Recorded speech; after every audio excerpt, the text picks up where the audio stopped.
If you're boarding MSC Poesia, embarkation day works differently to what you might be used to, especially if you've cruised before with P&O, Princess, or Royal Caribbean.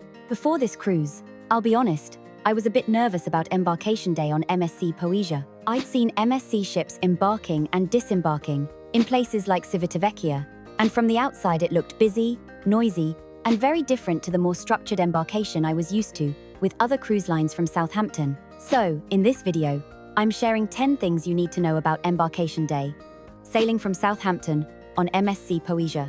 The biggest thing to understand with MSC is that embarkation feels different because the ship isn't turning over all its passengers at once. MSC operates with guests embarking and disembarking at multiple ports throughout the itinerary. That means on embarkation day, there are people finishing their cruise, people just starting, and people who have already been on board for several days.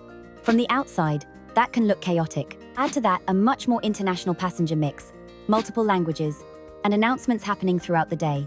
And it can feel unfamiliar if you're used to the very structured flow of P&O or Princess. The key thing to know is that different doesn't mean disorganized.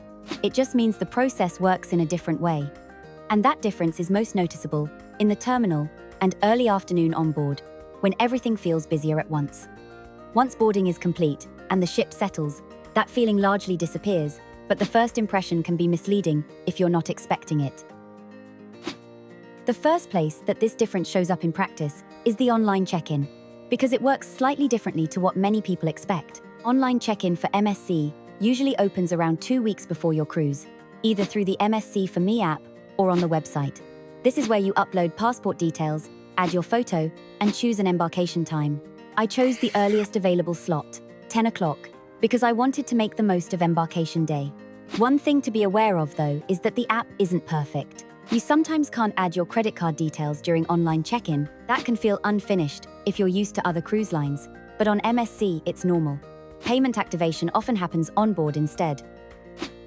Once you arrive at Southampton, the process on the ground is actually very straightforward.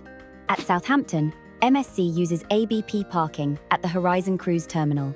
You drive in, park your own car, and keep your keys with you. The car park is directly opposite the terminal building, so there's no shuttle bus and no long walk.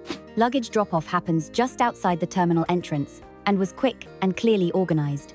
Once bags are handed over, you walk straight into the terminal for security and check-in. This part of embarkation felt very familiar and low stress, especially if you've cruised from Southampton before. And if you're arriving by train or parking somewhere else, it's just as straightforward once you're at the terminal. This is the point where the MSC embarkation process starts to feel slightly different to other cruise lines. After security and document checks, MSC doesn't board everyone immediately. Once you've checked in, you're given a boarding number and asked to wait in a seating area inside the terminal. This is one of the biggest differences compared with P&O or Princess. With those lines, once check-in is done, boarding usually follows quite quickly. On MSC, check-in simply means you're ready, not that you're boarding next. I had a 10 o'clock check-in, but we didn't actually board until around 11. There wasn't much communication about the delay, but once boarding started, it moved very quickly. This is normal on MSC, especially when the ship has guests embarking at different ports, so the best approach is to arrive prepared to wait, rather than expecting to walk straight on. This is the step that usually confuses people most on MSC, and it's very easy to miss if you don't know how it works.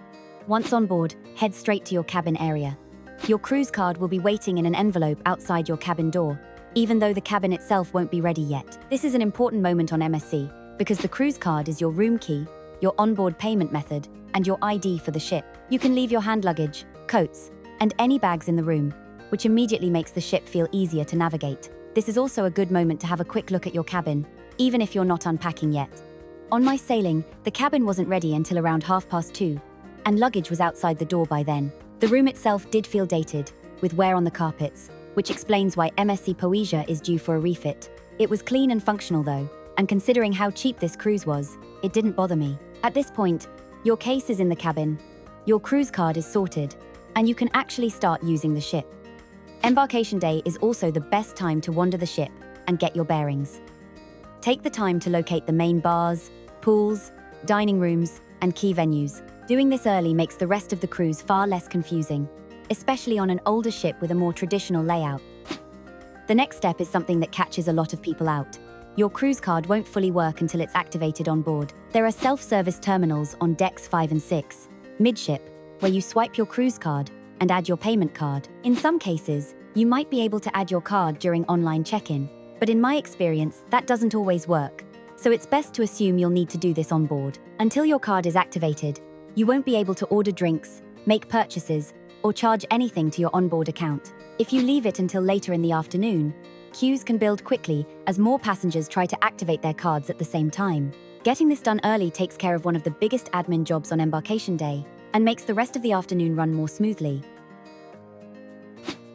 This is a really important MSC detail that people don't always realize until later. On MSC, your cruise card shows your allocated dining time and dining room. You're normally assigned either the early sitting, which is around 5:30, or the late sitting, which is around 8. I'd been given the late sitting, and I knew straight away I didn't want that. The good news is, you often can change it, but the key is doing it early, because day one is when it's easiest. On my sailing, there was a maitre d' set up outside the zebra bar, specifically dealing with dining changes. So as soon as you're on board and you've got your cruise card, it's worth going there, asking what your options are, and getting it sorted. I was able to move to the early sitting in Il Palladio. That one small change made the whole cruise feel more comfortable, because it set my routine for the week. So don't just accept the dining time you're given if it doesn't suit you. Get it changed on day one. Later in the cruise, changes are far more limited because tables are already established and service routines are set. Even if you're happy with your time, it's still worth checking it on day one so there are no surprises when you turn up for dinner that first evening. Once your dining time is sorted, the next decision is where to eat lunch. On embarkation day, you'll usually have 2 lunch options, the buffet or one of the main dining rooms. The buffet fills quickly, with passengers boarding at different times and many still carrying hand luggage, which can make it feel busy and cramped. On MSC Poesia, La Fontaine main dining room on deck 5 was open for embarkation lunch. It was seated, calmer, and a far more relaxed way to start the cruise compared with the buffet. I'll put the embarkation lunch menu on screen now, so you can see what's available on day one.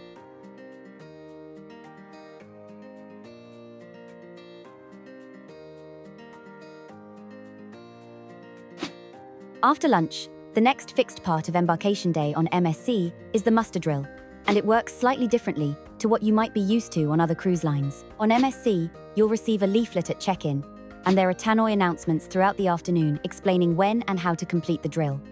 On my sailing, at 4 o'clock, you needed to be in your cabin to watch the safety video on the TV, then phone a number to confirm you'd watched it. After that, you still had to physically go to your muster station to be checked off. It can vary by port. Because MSC has guests joining and leaving at different ports, the safety process is designed to make sure everyone on board is accounted for properly.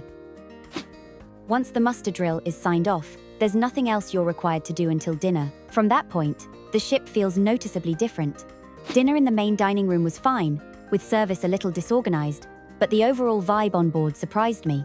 I'd heard a lot of negativity about MSC, but the first evening felt relaxed rather than hectic. Entertainment in the main theatre was good, and there was live music across the ship, giving the evening some structure without feeling overwhelming. And if you want to find out what's happening on board, you need to download the MSC For Me app. I would recommend doing this before the start of your cruise. MSC doesn't use a printed daily planner, so this is where the daily program and entertainment schedule are shown. You don't need a Wi-Fi package to use it, just put your phone into airplane mode and connect to the MSC Wi-Fi network. So now you know how embarkation day on MSC Poesia actually works, and what to expect at each stage, from arrival in Southampton through to the first evening on board. If you're planning a cruise on MSC Poesia and want to understand how the ship works beyond embarkation day, the rest of the MSC Poesia series is linked on screen now, including dining options, how the ship works once you're on board, and a full ship walkthrough.